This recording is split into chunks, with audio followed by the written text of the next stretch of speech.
नमस्कार दोस्तों, राम राम, सत श्री अकाल। एक बार फिर से स्वागत है आपका अपने YouTube चैनल असुर व्लॉग 07 में। तो आज मैं आपको दिखाने वाला हूँ बहुत बड़ी, बहुत पुरानी और बहुत ही ज्यादा गहरी, पूरी दुनिया के अंदर सबसे गहरी जो बावड़ी है उसके बारे में आज जिक्र करने वाले हैं और उसकी स्टोरी हम चल के दिखाएंगे। बाकी अभी मैं खड़ा हूँ बिल्कुल बाणगंगा के बीच में और यहाँ तक आप देख सकते हो बहुत बड़ी बाणगंगा है। बाकी स्टोरी चल के दिखाते हैं। With you, I'm heavy breathing. Feels like I'm lucid dreaming. I'm not usually the type to rush into the night. This time I can't. बिल्कुल हम डेस्टिनेशन पे पहुंच चुके हैं। यहाँ से हमने टिकट खरीदना है बावड़ी का। यहाँ से हम एंटर कर रहे हैं। ये आप देख सकते हो टिकट काउंटर। यहाँ पे देखो टिकट काउंटर के पास यहाँ पे बोर्ड लगा हुआ है। फॉरेनर के टिकट, इंडियन टिकट, जो भी है सारा कुछ यहाँ पे प्राइस है। और बाकी ऑनलाइन भी आप कर सकते हो बार कोड से। बाकी हम बार कोड से ऑनलाइन कर रहे हैं। 20 रुपीज़ पर हेड टिकट हो रहा है भाई। ये है भाई मैप चांद बावड़ी का। तो भाई ये नोटिस बोर्ड लगे हुए यहाँ पे देख सकते हो। है आभानेरी का इतिहास, इसको मैं नहीं समझ सकता भाई। और ये है enter. Head down the highway side. Cold wind, but और ये हम एंटर हो चुके हैं भाई। और यहाँ पे बिल्कुल पुरानी जो मूर्तियाँ हैं वो स्टोर की हुई है यहाँ पे। बाकी भाई साहब आई एम वेरी हैप्पी। देखो इसी व्यू के लिए तो इतना। अब इसकी हिस्ट्री में आपको पूरी टोटल आपको सारा कुछ बताता हूँ। तो ये है भाई साहब the oldest, deepest and the largest बावड़ी इन द वर्ल्ड, चांद बावड़ी, जिसको आभानेरी बावड़ी के नाम से भी जाना जाता है। आभानेरी इसलिए बोला जाता है क्योंकि आभानेरी गांव के अंदर ये स्थित है। और आभानेरी गांव को पहले आभा नगरी भी बोला जाता था भाई। तो देखो गवर्नमेंट के अंदर 112 बावड़ियाँ रजिस्टर हैं, जिनमें से एकमात्र ये बावड़ी ऐसी है जो बहुत बड़ी, बहुत गहरी और बहुत पुरानी बावड़ी है। और ये बावड़ियाँ जो अधिकांश तब बनाई जाती थी वो इसलिए बनाई जाती थी, इनके अंदर पानी स्टोर किया जाता था ताकि पानी इनके अंदर ठंडा रह सके। और एक वाटर सोर्स था कि यहाँ पे जो जनता रहती थी उनके लिए पानी इकट्ठा किया जा सके। बावड़ी का जो निर्माण है 9वीं और 10वीं शताब्दी में किया गया था। बाकी इस बावड़ी का जो नाम है चांद बावड़ी इसलिए रखा गया क्योंकि यहाँ पे एक निकुंभ वंश के, जो चौहान वंश के जो राजा हुआ करते थे, उनका नाम था मिहिर भोज। उनका दूसरा नाम चांदा भी था, जिनके नाम पे इस बावड़ी का नाम रखा गया चांद बावड़ी। उनकी वजह से इसका निर्माण हुआ था और 9वीं 10वीं शताब्दी। बाकी दुख की बात ये है यार, 11वीं शताब्दी के अंदर मुगल जो थे उन्होंने इसको तोड़ दिया था क्योंकि हिंदू मंदिरों से और हिंदू से जो रिलेटेड जो भी चीज़ें थी उनसे मुगल साम्राज्य जो था उनसे ये चिढ़ते थे और उनको इन्होंने तहस नहस कर दिया था, पूरा खंडर में तब्दील कर दिया था। बट इसको वापस से 18वीं शताब्दी में वापस से यहाँ के लोगों ने और बाकी जो जयपुर के राजा रहा करते थे उन्होंने वापस से इसको पुनर्निर्माण करवाया था। ये जो बावड़ी है इस तरीके से चौड़ाई के अंदर 30 से 35 मीटर चौड़ाई है। और इसकी जो डेप्थ है, इसकी जो गहराई है वो लगभग 100 फीट गहरी है। ये इसकी टोटल जो चौड़ाई है। बाकी इसकी जो ऊंचाई है वो 13 मंजिल की ये पूरी बावड़ी है। इसके अलावा यहाँ पे देखो एक महल भी बना हुआ है, जिसकी जो ऊंचाई है वो 3 मंजिला ये महल बना हुआ है। और इसके अंदर से एक सुरंग भी जा रही है जो खुफिया सुरंग है। कहा जाता है यहाँ पे जो राजा महाराजा, यहाँ की जो जनता, सैनिक रहा करते थे, जो प्रिंसेस राजकुमार रहा करते थे, उनको यहाँ से सीक्रेट रास्तों से, सुरंगों से निकाला करते थे। इसके अलावा देखो ये जो सीढ़ियाँ आपको दिख रही है, लगभग कहा जाता है 3500 सीढ़ियाँ, 3500 ये टोटल सीढ़ियाँ जा रखी हैं। इसके अलावा बिल्कुल एक सिरे से अगर हम नीचे जाते हैं तो 1300 सीढ़ियाँ गिनी जाती हैं। एक और खासियत इन सीढ़ियों की, कहा जाता है कि अगर हम जिस सीढ़ी से, जिस रो से, जिस लाइन से हम नीचे जाते हैं तो वापस से हम उसी रो से ऊपर नहीं आ सकते। ये कई लोगों ने चेक किया, कई लोगों ने ट्राई किया इस चीज़ को। और इसी वजह से इन सीढ़ियों को भूल भुलैया का नाम भी दिया जाता है क्योंकि यहाँ पे लोग कंफ्यूज हो जाते हैं, भूल जाते हैं। जिन सीढ़ियों से नीचे जाते हैं उन्हीं सीढ़ियों से वापस से ऊपर नहीं आ पाते हैं। ये काफ़ी लोगों ने चेक भी किया है, निशान करके, सारी चीज़ें एक्टिविटीज़ करके। तो इसी वजह से इन सीढ़ियों को भूल भुलैया कहा जाता है, जिनकी जो संख्या है वो 3500 है। यहाँ पे ठीक सामने आपको 2 पिलर्स दिख रहे होंगे। मेन पिलर्स का आपको बता देता हूँ। ये महिषासुर के नाम से यहाँ पे प्रतिमा बनी हुई है और इधर गणेश जी की प्रतिमा बनी हुई है। इन दोनों के पिलरों के बीच से ये सुरंग नीचे तक जा रही है। बाकी ये सामने महल आपको दिख रहा है, 3 मंजिल का महल है। और यही महल एकमात्र सारी बावड़ियों में से एकमात्र ये एक ऐसी बावड़ी है जो वर्गाकार शेप में है बिल्कुल। और इसका एक और रीजन है दोस्तों, क्योंकि अधिकतर जो बावड़ियां मैंने देखी हैं वो बिल्कुल सुरंग टाइप में, एक बिल्कुल संकरी होती थी ऐसा लाइन में सीधी। बट ये जो बावड़ी है बिल्कुल वर्गाकार शेप में, बिल्कुल चारों तरफ से जो इसकी चौड़ाई लंबाई है बिल्कुल सेम है। इधर से और इधर से यू शेप के अंदर ये बना हुआ है। बाकी एक साइड महल है, इसका रीजन ये है। पहले तो देखो ये जो यू शेप, ये वर्गाकार शेप का एक रीजन ये है कि इसके अंदर जो पानी है भाई बहुत ठंडा रहता है, बहुत ही ज्यादा ठंडा। इसका रीजन ये है क्योंकि नीचे का जो टेम्परेचर है और बाहर का टेम्परेचर डिफरेंट होता है। अगर नीचे ठंडा है तो ऊपर गर्म होता है, ऊपर ठंडा है तो नीचे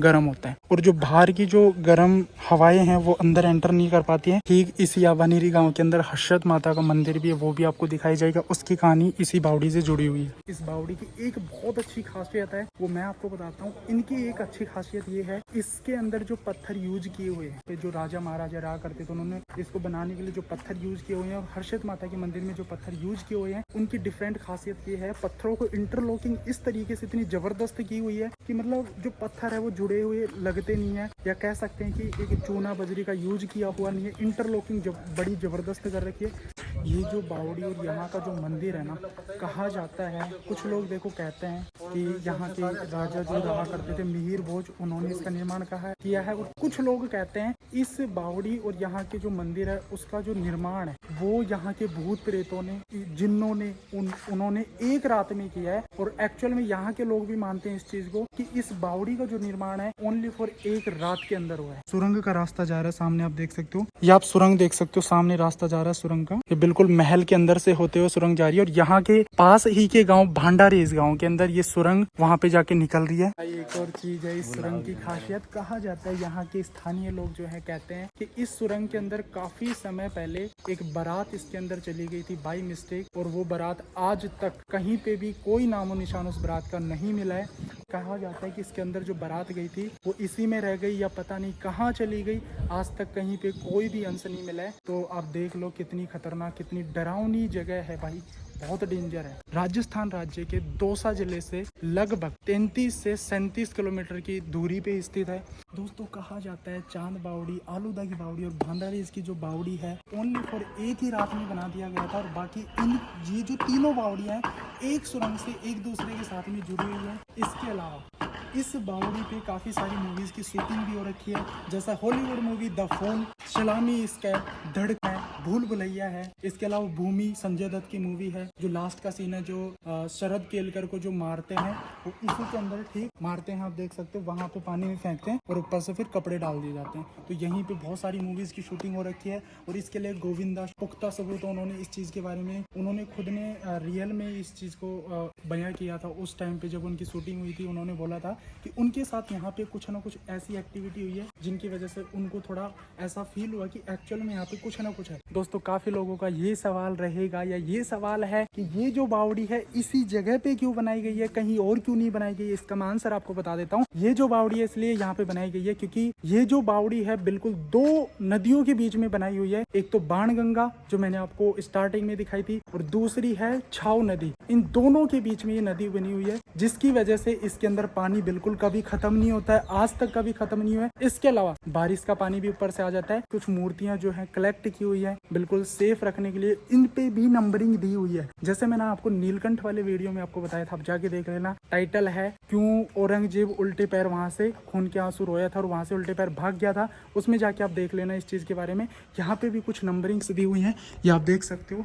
यहाँ पे जो मूर्तियां हैं इस पे भी कुछ नंबरिंग, कुछ डिजिट से यहाँ पे मेंशन किए हुए हैं। क्योंकि देखो दोस्तों इसकी मरम्मत इस वजह से की जा रही है क्योंकि देखो ये जितनी भी चीजें हैं इंडिया के अंदर है, ऑल ओवर वर्ल्ड के अंदर है, ये सारी राष्ट्रीय धरोहर है, नेशनल हेरिटेज है। इनको बचाना, अपनी आने वाली जनरेशन को इनसे प्रेरणा मिलेगी, वो भी जान पाएंगे अपना इतिहास, उनको भी पता लगेगा कि एक्चुअल में हमारे इस भारत देश में क्या पुरानी चीज़ें रही हैं, कैसे योद्धा रहा है और कैसी क्या चीज़ें थी जिनकी वजह से, क्योंकि काफ़ी लोगों ने इस चीज़ के बारे में किताबों में पढ़ा है, बट आज आप खुद रियलिटी में देखो तो इस चीज़ को बचाना हमारी जिम्मेदारी है। इसकी मरम्मत करवा रहे हैं ताकि यहाँ पे और ज़्यादा टूरिस्ट आके अपने इतिहास को जान सकें। यहाँ पे मैं आपको पास जाके दिखा देता हूँ। यहाँ पे भी चमगादड़ की थोड़ी स्मेल आ रखी है, बहुत ज़्यादा मात्रा में चमगादड़ है भाई, आप देख लो, ये सामने आपको चमगादड़ें दिख रही होंगी, ठीक है।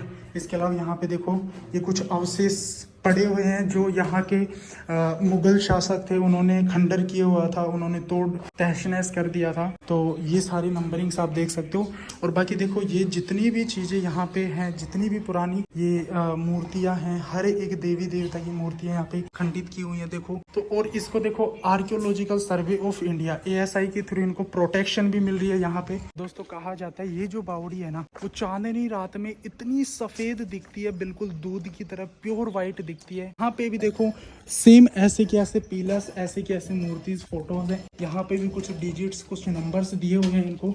ये कुछ मूर्तियां हैं आप देख सकते हो, जो अब थोड़ा तोड़ फोड़ की वजह से खंडर में तब्दील हो गई है। कहा जाता है दोस्तों ये जो बावड़ी है 1200 से 1300 साल पुरानी है, ठीक है। यहाँ पे भी कुछ खंडस की हुई मूर्तियां हैं, कुछ तोड़े हुए आपको बिल्कुल ठीक नजर आ रहे हैं भाई। टूटा हुआ बिल्कुल अलग ही दिख रहा है, यहाँ से टूटा हुआ है। पिलर्स है जो इंटरलॉकिंग करके जो हम पत्थर जुड़े हुए थे पहले, उनको तोड़ तोड़ के वापस से इनको सेफ्टी के लिए, आने वाली जनरेशन के लिए ASI के थ्रू जो पुरातत्व विभाग वाले हैं उन्होंने यहाँ पे बिल्कुल। और देखो नक्काशी देखो भाई, कितनी परफेक्ट नक्काशी है, एक ही पत्थर में जोड़ा हुआ नहीं है, ये बिल्कुल नक्काशी की हुई है और कितनी अच्छे से ज़बरदस्त। और इसको देखने से ऐसा लग रहा है कि ये शायद दरवाजे के ऊपर था, इसको भी देखो तोड़ दिया गया है भाई।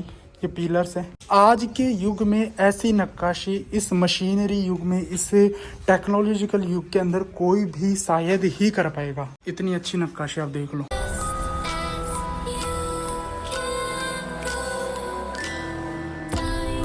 तो ये थी चांद बावड़ी। बाकी अब हम चल रहे हैं हर्षद माता मंदिर, जो ठीक चांद बावड़ी के बिल्कुल पास में सटके है।